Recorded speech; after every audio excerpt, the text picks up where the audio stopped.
Hare Hare.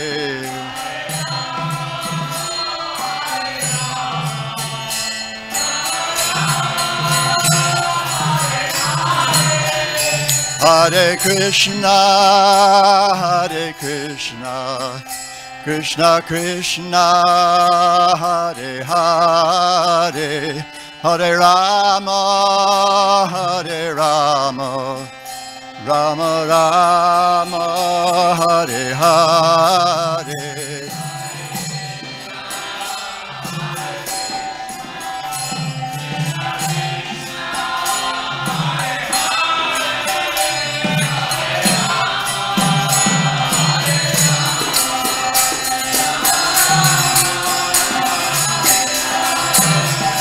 Hare Krishna, Krishna Krishna, Hare Hare, Hare Ram, Rama Rama, Hare Hare.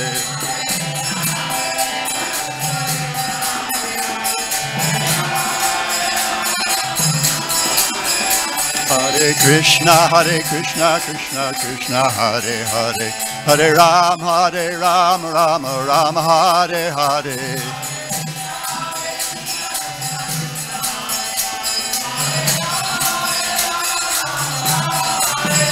Hare Krishna,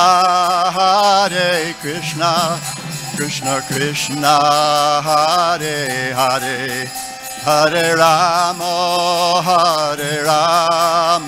Rama Rama, Hare Hare.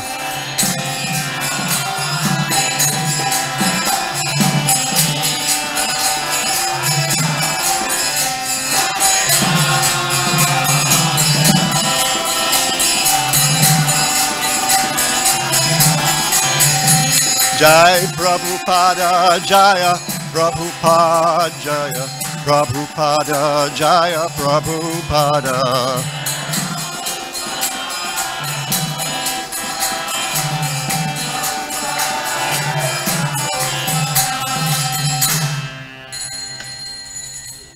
Shri Harinam Sankirtan Jagya Ki Jai. Gaur Bhakti Vrinda Ki Jai.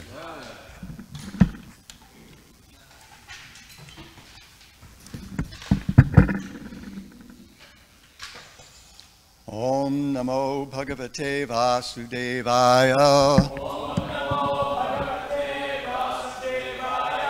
Om Namo Bhagavate Vasudevaya. Om Namo Bhagavate Vasudevaya.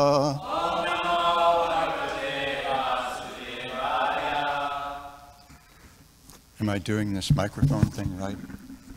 Okay, I have a problem with microphones.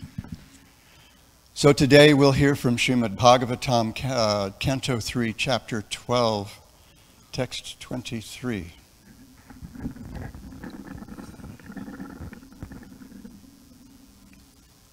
Okay.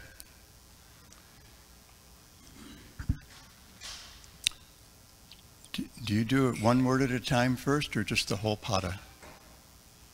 I want to do it right. I don't want to do it wrong. Okay. Utsangan Narado Jagye. Utsangan Narado Jagye. Daksho Anugasthat Swayambhuva. Dakshon Gustat Swayambhuva. Pranad Vasishta Sanjato. Pranad Vasishta Sanjato.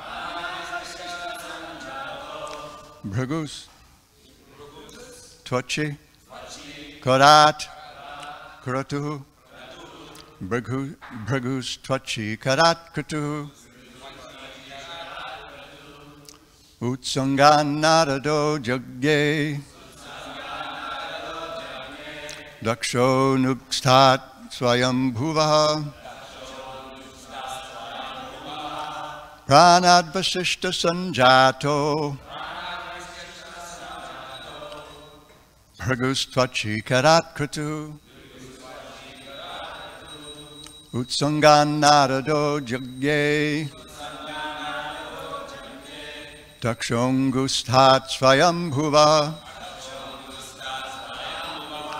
Pranad vasishta sanjato. Bhragustvachi karat kratu.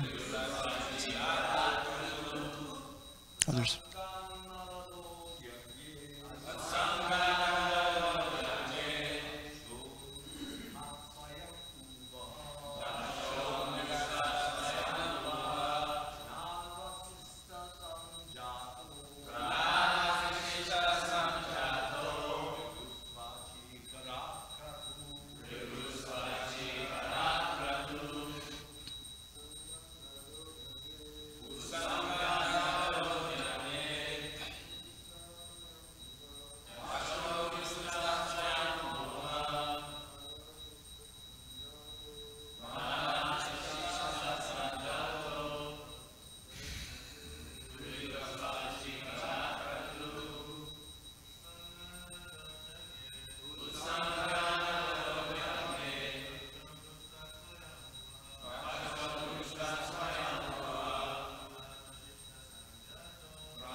Any ladies?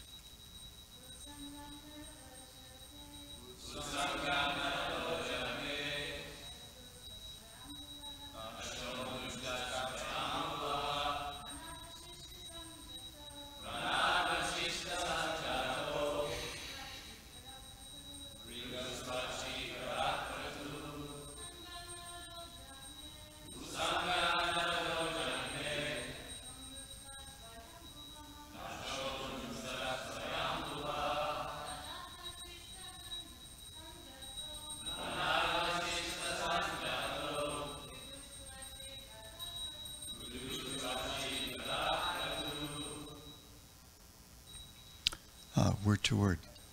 Utsangat, by transcendental deliberation. Narada, Mahamuni Narada. Jagye was generated. Daksha, Angushtat, from the thumb. Swayambhuva, of Brahma. Pranat, from the life air or breathing. Vasishta, Sanjata, was born. Bhrigu, the sage Bhrigu. Tvachi, from the touch. Karat, from the hand. Kratu, the sage Kratu. Translation and purport by His Divine Grace A.C. Bhaktivedanta Swami Prabhupada. Narada was born from the deliberation of Brahma, which is the best part of the body. Vasishta was born from his breathing, Daksha from a thumb, Bhrigu from his touch, and Kratu from his hand. responsibly, please. Narada was born from the deliberation of Brahma, which is the best part of the body. Vasishta was born from his breathing. Daksha from a thumb. Bhrigu from his touch. And Kratu from his hand.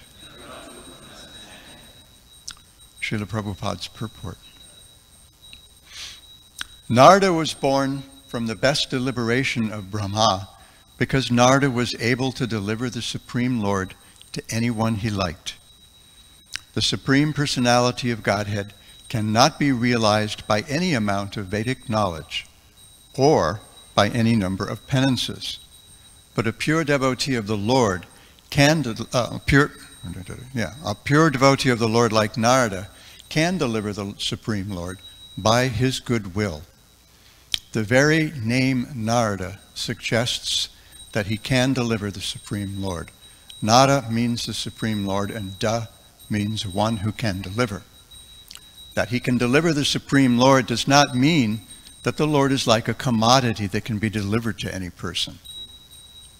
But Narada can deliver anyone to the transcendental loving service of the Lord as a servitor, friend, parent, or lover, as one may desire out of one's transcendental love for the Lord.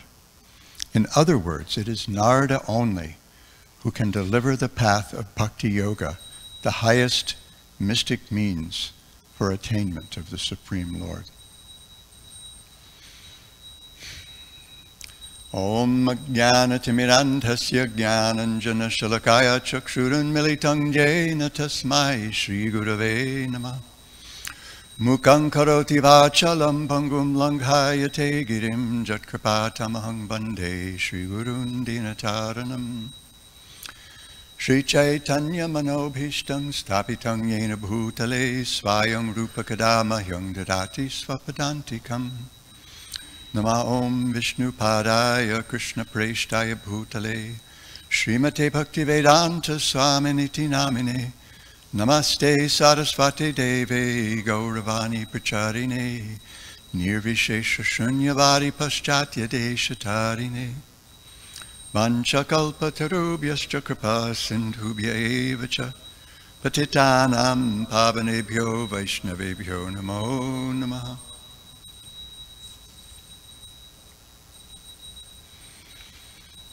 Utsangan narado jagge dakshongustat swayambhuva pranad vasishta sanjato bhrigustvachi karat kratuhu. Narada was born from the deliberation of Brahma, which is the best part of the body. Vasishta was born from his breathing, Daksha from a thumb, Bhrigu from his touch, and Kratu from his hand. I want to express my gratitude to Swabhas and Naikatma Prabhus and all the devotees here who've made it possible. I don't think I've ever given class in New Dwarka before, so this is exciting, a little terrifying. And I thought, oh, short purport, what are we going to do with that? I just saw the length of the paragraph. I thought, what are we going to do with that? And then I read it. And so someone's going to have to bring a hook sometime, because I'm afraid once I get going with this, it might be dangerous.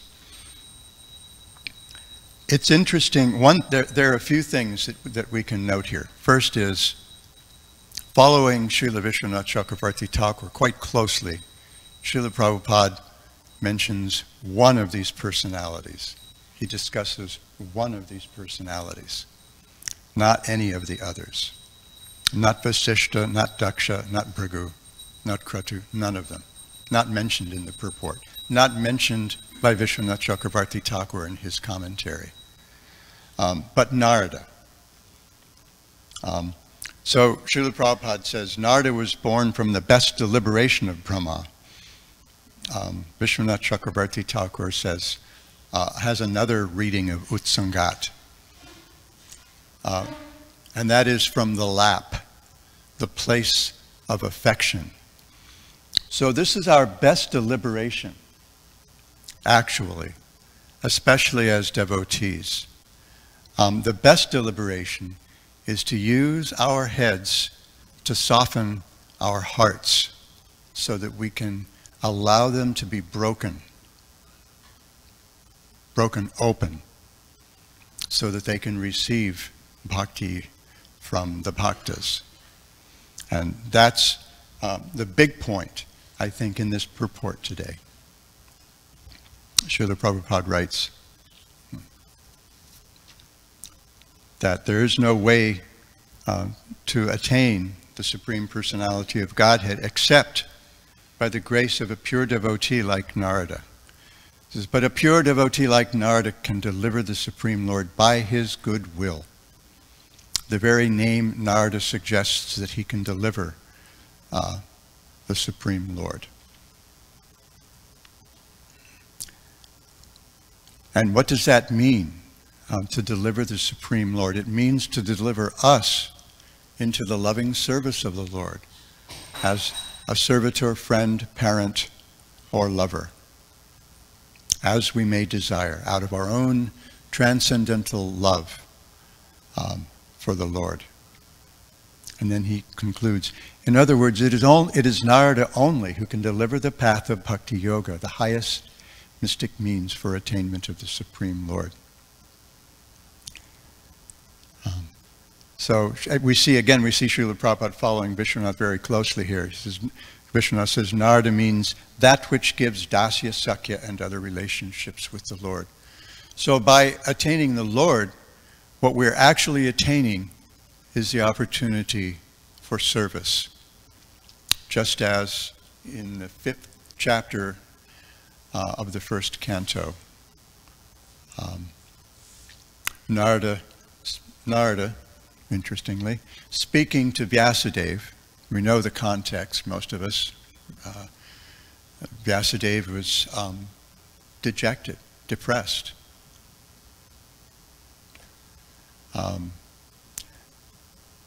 After having compiled all the Vedic scriptures, all the Upanishads, the Samhitas, and then the Puranas, and then the Itihasas, still he felt there was something missing, a hole in his heart, and he couldn't figure out why. And Narada Muni came, his spiritual master, came along to school him, to tell him exactly what was wrong. And he described all the work that Narada had done up to that point, at least by comparison with what he needed to do, what was missing, with one word. Anybody know that word?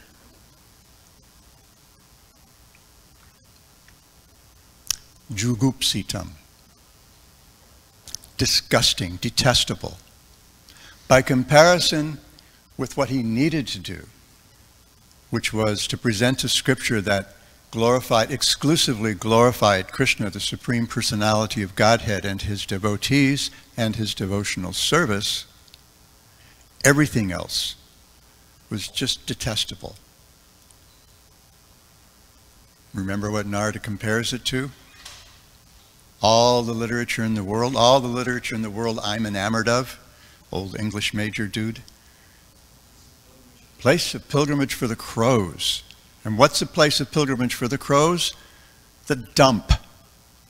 Oh, we call them landfills nowadays. The dump, the garbage dump. It's rubbish. Compared to Srimad Bhagavatam. And frankly, I've read some pretty cool stuff. I've never seen anything like Srimad Bhagavatam. I'm amazed more by it every day I read it than I was the day before. And I was pretty amazed when I started reading it. So in that in that 19th verse, Narada Muni, after mentioning that even if we engage in all our religious duties perfectly, nothing is really gained. Still, if we engage in bhakti yoga, even if imperfectly, even if we blow it, if we want the results of karma, if we want the results of yoga, if we want the results of jnana, we have to do them properly. And for yoga and jnana, guess what? That perfectly includes celibacy. I don't think you're going to hear that in your, in your 24-hour fitness yoga class. But that's the deal. That's there in Patanjali's Yoga Sutras, and it's certainly the case for the jnanis. They have to take sannyas. They have to be celibate throughout their lives, and they have to do everything perfectly to get the results. But guess what? What do we know about the results? They're temporary, right? They're fleeting, ephemeral. Here today, gone tomorrow. I almost said here today, gone to Maui, but there I did it. They're fleeting, right? I mean, even if we attain Brahmaloka, when the credit where it runs out, Chine punya marja lokam vishanti, then we have to come back down to this place. Places like this, where death is the prominent feature. Dukalayam ashashvatam, the whole material world, the whole material experience is summed up by Krishna in the Bhagavad Gita in 2 words. Dukalayam ashashvatam. There's suffering, and it's temporary. Now, the suffering doesn't have to mean the stuff we see about in the news. I don't know what the count is this morning in Turkey. I had a big earthquake there. Yesterday, day before, I've lost track of time. Big earthquake, and the last count I saw was over 3,000 dead. 5,000 now. I have to keep up on the news. It doesn't, suffering, when we talk about dukkha, it doesn't have to be that really drastic, banner headline kind of you don't even know what that is anymore. I don't know if anybody here, there's a couple of us here old enough to remember newspapers. But it doesn't have to be that stuff. It doesn't have to be starving children in Biafra. It doesn't have to be, the Rohingya being driven out of Myanmar by the Buddhists or anything like that. The Buddhists, and speaking of the Buddhists sometimes say dukkha can mean just unsatisfactoriness. Things aren't going quite the way they're supposed to. Somebody snakes your parking spot in the lot. You're sitting there with your blinker on, right? As the person pulls out of the spot, and all of a sudden someone whips around the corner and pulls right into the spot, and you're sitting there like, what? I've been sitting here for 3 minutes waiting for those people to load their car. That's also suffering. And so, and then, even when things are going right, dukkhalayam ashashvatam. It's gone before you know it. So that's our whole material experience. However, Narada says if you engage in bhakti yoga, even if you fall down, he says in the 19th verse of the 5th chapter, even if you fall down, if you fall away from the path of bhakti yoga, nothing's lost. Right? We hear that in the Bhagavad Gita too. Nihabhikramo nasasti. So, this is something completely different. And how is it that some character like me, kid from Lompoc, California, is sitting on an ostentatious seat like this, talking about bhakti yoga to an assembly of devotees dedicated to the lotus feet of Rukmini Dwarkadish? Narada Muni. Only Narada can deliver bhakti. So Vishwanath Chakravarti Thakur opens up his Madhurya Kadambini, which is an explanation of how bhakti yoga works.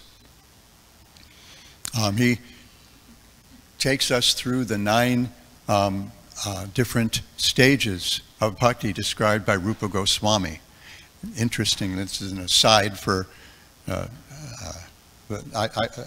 Old English major in me found particularly interesting. In a commentary in the second chapter, Vishwanath Chakravarti Thakur suggests that there might be, you might also see that there are 14 stages to bhakti. There's a couple of stages before Shraddha, which essentially amount to Bhakti Sukriti. And then a couple of stages after Prema. So 14 is an interesting number for an English major because sonnets are made of 14 lines. So when I read that tika of his, I thought, oh my gosh, here's a whole sonnet cycle. How would someone who's just kind of like struggling with, anartha-nivritti, through the stage of anartha-nivritti, how's anybody going to write about all 14 stages, about all 14 stages? But it's a challenge, so therefore we chant so that we can someday write about that. So in the Madhurya Kadambini, before he discusses these 9 stages of bhakti, Vishwanath Chakravarti Thakur explains the nature of bhakti. And he starts by making a fairly extended argument for just how independent Krishna is, which is absolutely independent. And he does that to make the point that Bhakti Devi is every bit as independent as Krishna, and she can go wherever she darn well likes. But, he says, here's how she does it. Bhakti takes shelter in the hearts of the devotees who accept her. And when a Madhyama Bhakta, when someone who has who's mature enough to have proper discrimination, is inclined to be merciful, to be kind to someone, Bhakti Devi follows that devotee's lead. So when a devotee is kind to someone, then Bhakti takes over that person's heart. Narada Muni describes the devotees as rasagraha in that 19th verse. Srila Prabhupada presents that rasagraha as someone who is,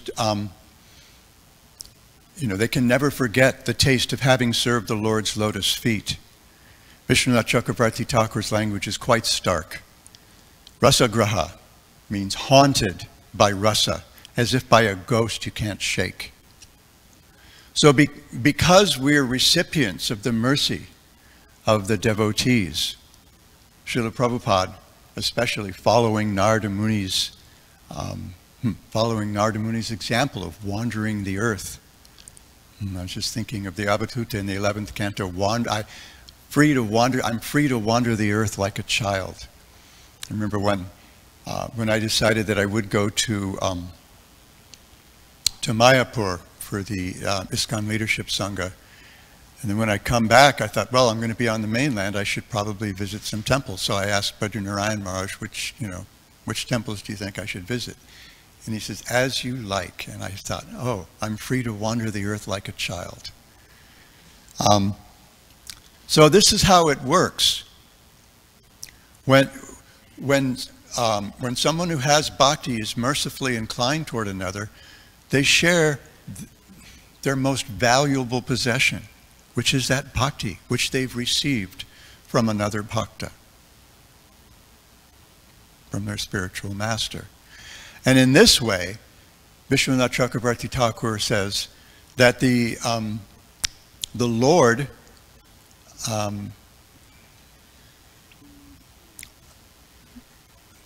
the word I'm thinking of is deputizes, but that I'm not finding the word I'm looking for because I've only had a nap.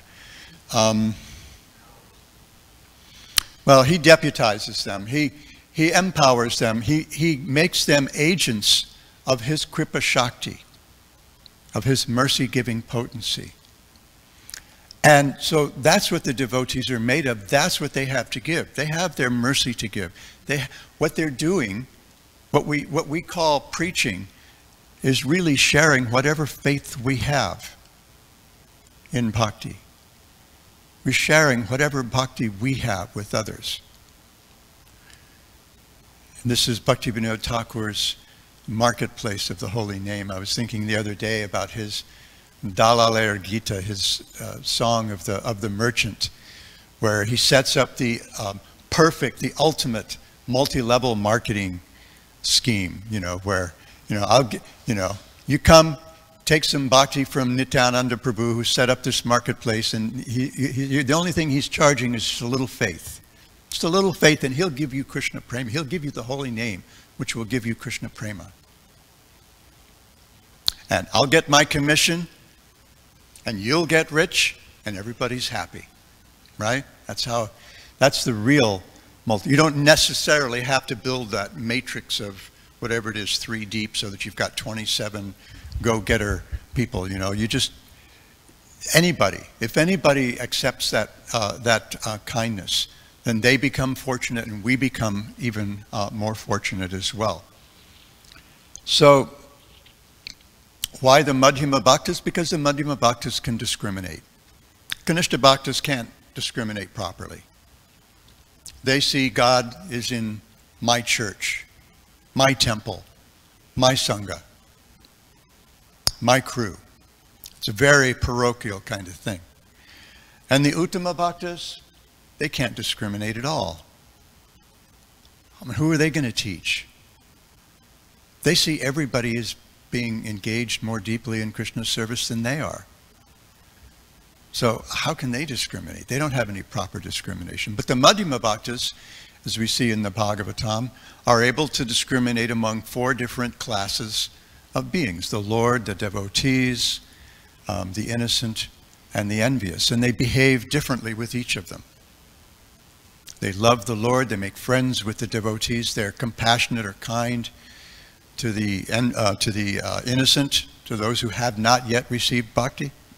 And they neglect those who are envious. They don't have a moment for them. They don't have a minute to spare for those folks.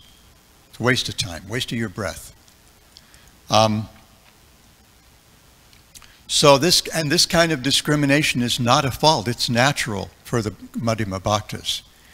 And it's natural also for the Lord to be particularly favor his devotees. It's not a fault in his character. It's an ornament. And it's natural.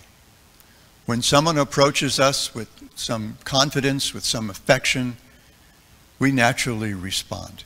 If we don't, how are we human? We would just be robots. I don't know if AI can do that.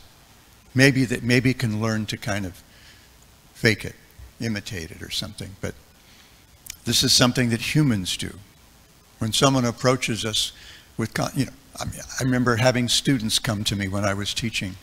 This one course that I would probably taught more than any other, second semester college composition course, which involved critical thinking. And for many years I used semiotic interpretation of American popular culture as our kind of critical thinking apparatus. Semiotics just means taking things and seeing what they mean, taking them as signs, trying to understand what values they show in a group or a culture or something. And I had students on more than one occasion come to me, approach me after class, or walk with me back to my office or something, and they say, how can I be what you are? How do I get to be what you are? And I said, well, what do you think I am? And he said, this one guy said, a semiotician. I said, I'm not a semiotician, I'm a writing teacher. But I just use this as a way of, presenting critical thinking because it's fun and makes you guys the experts. I'm an old guy. What do I know about American popular culture? American popular culture for me is what happened in the 50s and 60s, and not so much in the 70s because I wasn't involved in that then. But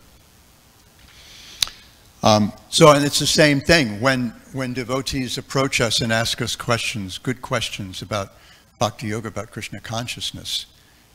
we naturally respond with that same kind of trust and share what we have with them as seems appropriate.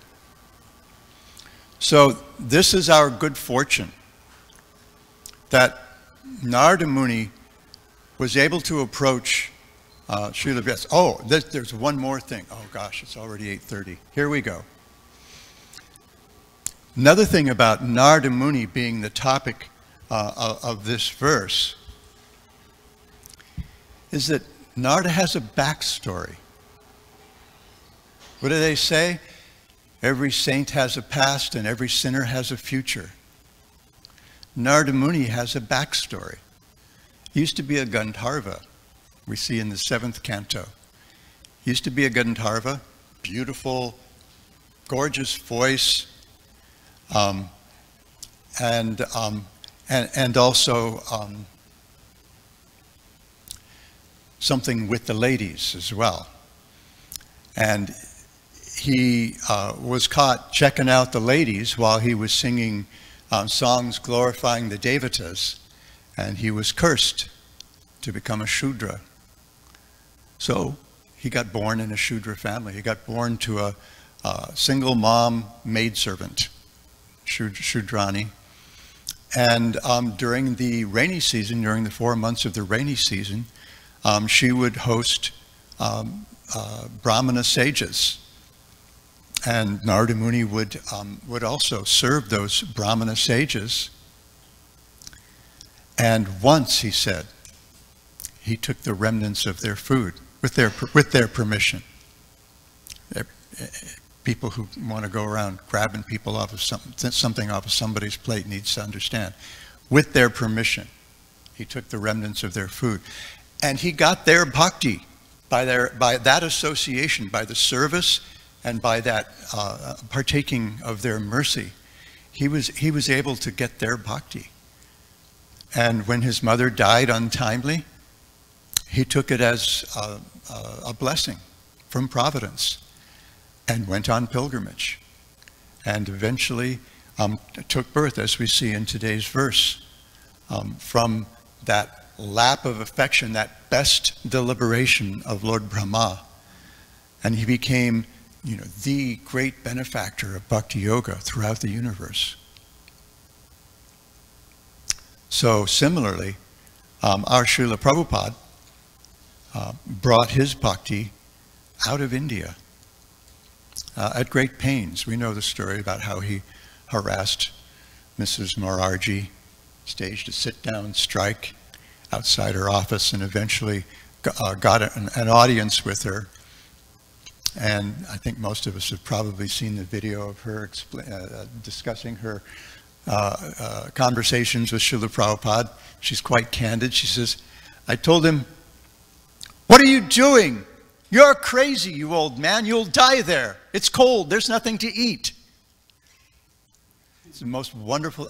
Every time I see that, my heart just breaks open, because I just think, somehow or other you can't help but love this lady.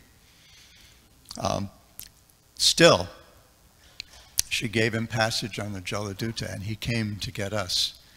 And because of that, here we are. Here we all are. Who knows where we would be? I see so many of my friends from my childhood, and even those who are, even those whose lives are relatively squared away, in terms of material life. They haven't had the good fortune that I've had. I've had a lucky life, but the best fortune was when I met the devotees. And I might as well say it. It was at a Jimi Hendrix concert in 1969, and it was. I'm ever going to be grateful to my friends who reminded me, Hendrix is playing at the Waikiki Shell tonight. You want to go? And I just thought, I don't know. Is the Pope Catholic? And I'm grateful to Jimi Hendrix, who didn't like the way the sound system was working that night. so that the actual star of the night became the Sankirtan party.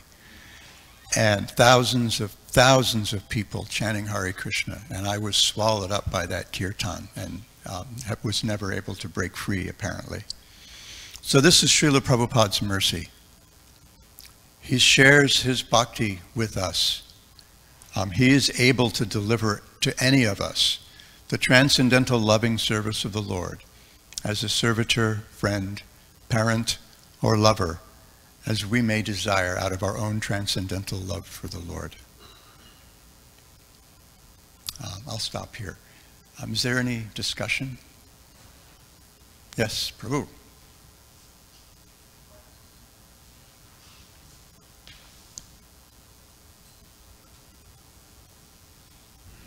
While the mic's getting turned on, I like the last sentence of Vishwanath Chakravarti Thakur's Tika. He says, in other words, Narada means bhakti yoga, which produces such relationships.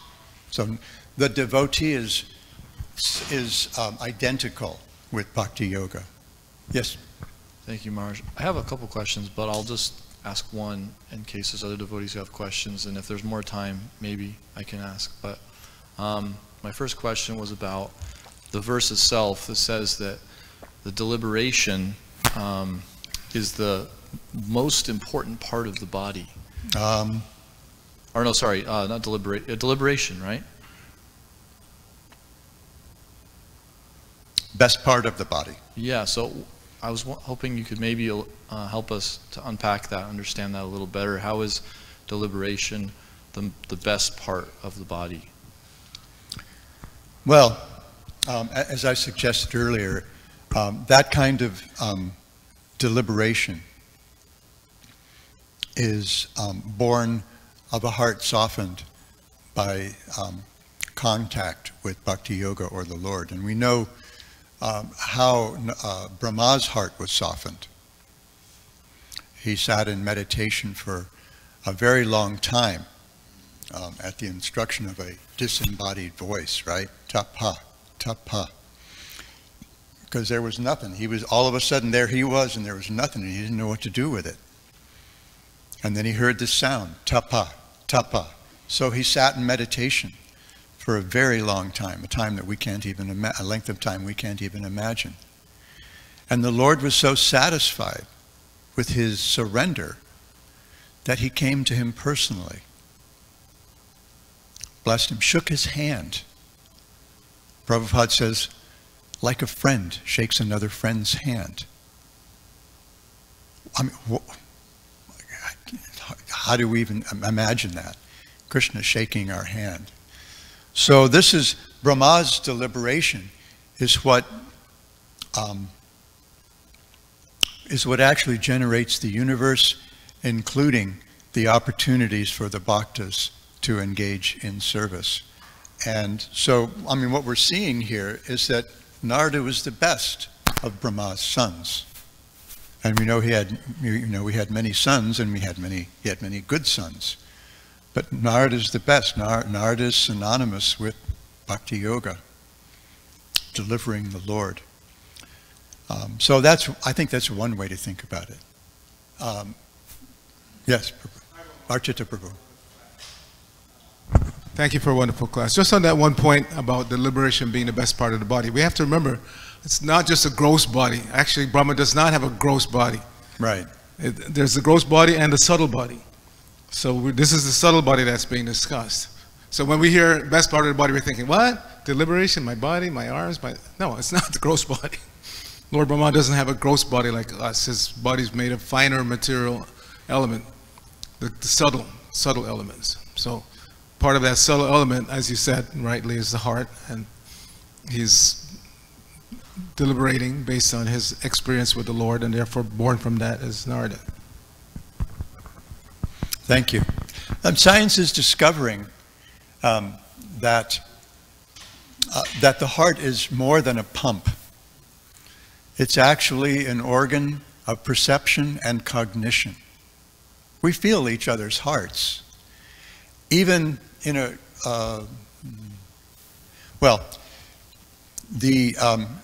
electromagnetic field generated by the heart has been measured to be many dozens of times stronger than the electromagnetic field generated by the brain. And we can feel each other's hearts. We can feel that electromagnetic field as far as 6 or 8 feet away sometimes.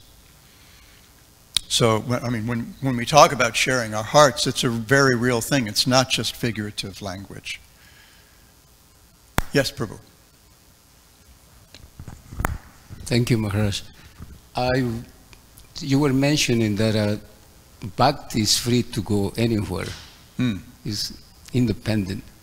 And it follows that particular person or devotee who is pure, who has it. So, since all the scriptures talks about Bhakti, and Bhakti is the one that can conquer Krishna, I was wondering if you could just mention something. Who is Bhakti? Who is that personality? Well,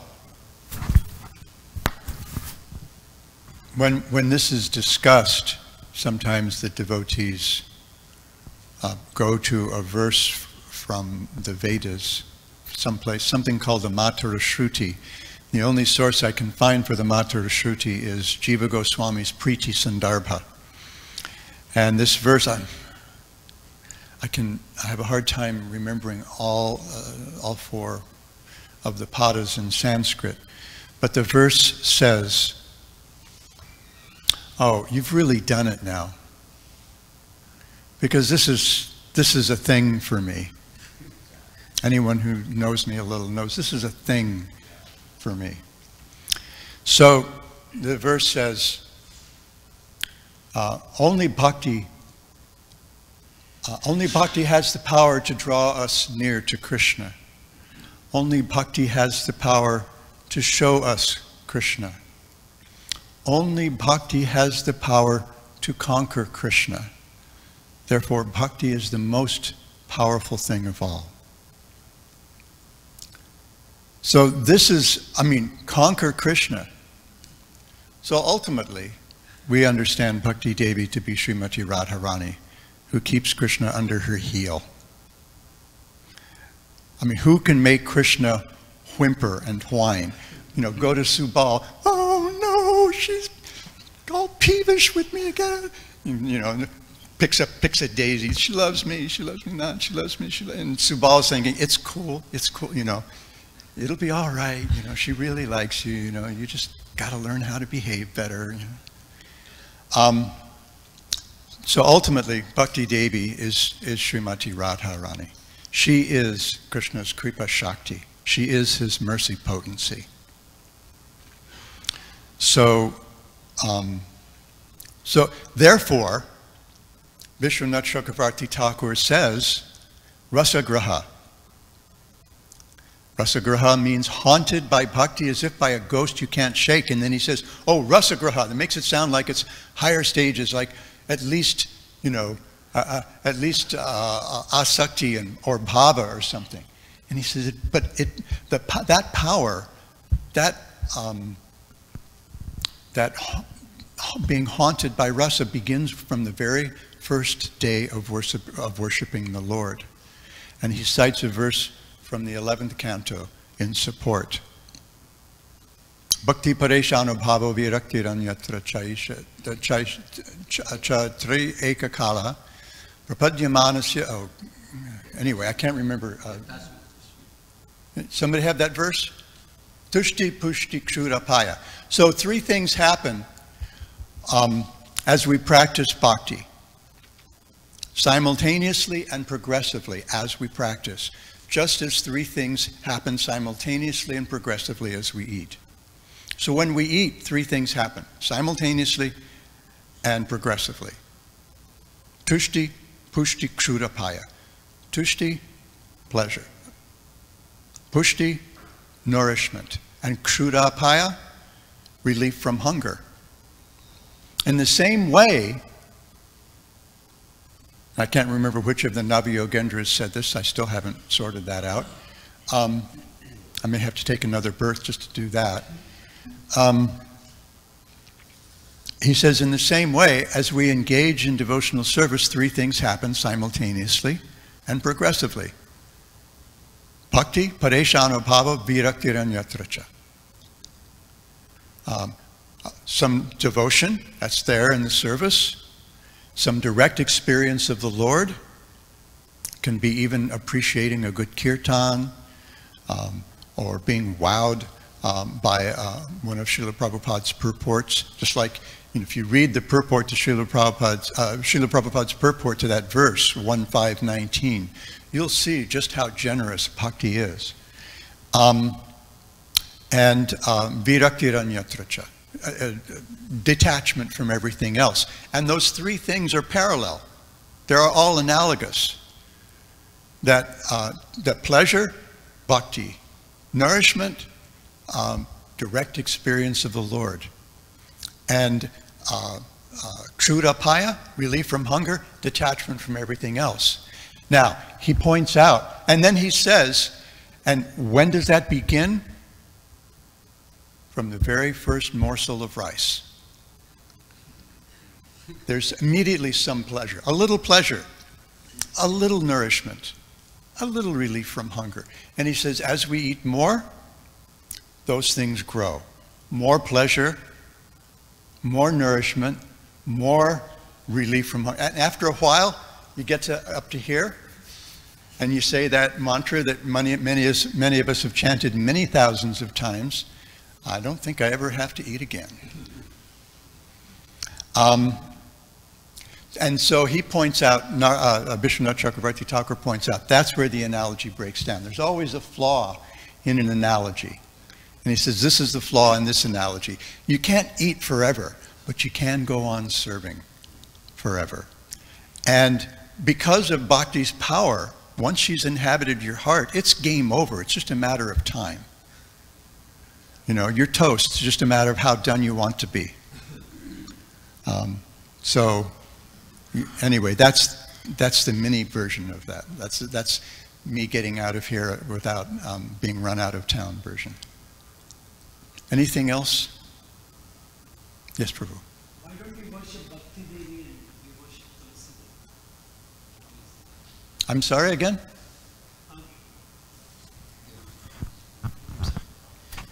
Why don't we worship Bhakti Devi but we worship Tulsi Devi? Is there any link between them?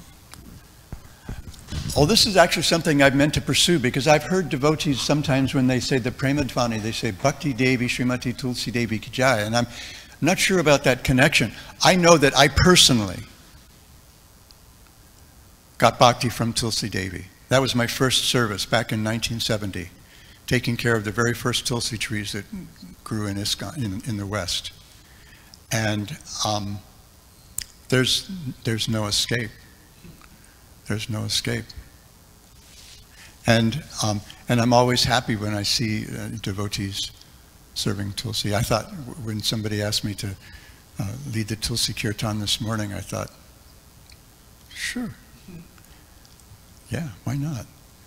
Because, I've been worshiping Tulsi Devi for 53 years now. And Tulsi Devi is certainly an agent of bhakti. So that relationship between Bhakti Devi and Srimati Radharani, that's something I need to explore. And I'm going to be in Mayapur with some pretty heavy hitters, so I'm going to ask some questions when I get there. And I'll report back to you if I'm allowed to come back again. Yes, Prabhu? Have you wrote any books? I wrote a little book. I wrote a little book as it was part of a discussion about Srila Prabhupada's inner life. I have a book that I'm working on. I've actually begun working on it, but then I have this article about Bhakti Devi that I need to write as well, and that's going to be rather an extended project. But I have a book, I want to write a book about Sharanagati. And I have some ideas for that.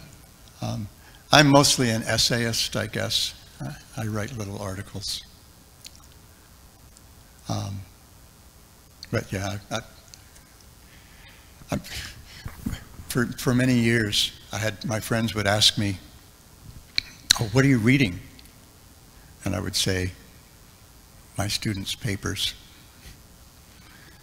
For many years, I taught part-time, which meant I had to teach on 2 or 3 different campuses. In Southern California, this is a class of intellectual, this is sort of an intellectual underclass known as freeway flyers. We try to cobble together a living by teaching in, as many classes as we can at this college and as many classes as we can at that college, until we have enough money where we can actually pay the bills each month. The part-timers are very poorly paid, and they teach a good many of the classes that you have at especially your public colleges and universities. And they would say, "Oh, and what are you writing?" And I would say, "Comments on my students' papers." But yeah, I have some projects I'm working on. Thank you. Anything else? Oh, one more. Okay. Maharaj, if you allow me to, when the devotee asked the question about why don't we worship Tulsi, and so a verse came to my mind about the Brahma Samhita, where it says, Ananda Chinmaya Rasa Pratibha Vitavis, Tavirya Eva Niyarupataya Kalavi, Goloka Eva Nivasaktya Kiladma Bhuto, Govinda Nadi Purushanta Mahambayami. In that verse, it is explained that Krishna resided in his own abode, Goloka, in the company of Radharani. He says that Radharani possesses the 64 artistic qualities, and each one of the gopis there, that's her confidence, so they are emanating from her, they're her shaktis. So me understanding that, I thought, she is a part of Radharani, so you don't have to be separately doing that. But she will be more pleased when actually you serve another devotee that go directly to her. So that's the parampara system. Like you approach the Guru, even Krishna, you approach Radha first. So I just wanted to mention. We put Tulsi Manjaris in Srimati Radharani's hands for her to offer to Krishna's lotus feet. And in a sense, that's an invitation for her to offer us as well to Krishna's lotus feet. Radharani's like that. She knows that no one can please Krishna as she can. At the same time, she's always inviting the other girls. Come, Krishna, here, spend some time with this girl. She'll make you happy. Bhakti Devi's like that. She's introducing us to the service of Krishna's lotus feet. Okay, I think this is a good time to stop. Thank you all so much for your patience and your good questions and your good hearts. Grantha Raja Srimad Bhagavatam Ki Jai Gaura Bhakta Vrinda Ki Jai.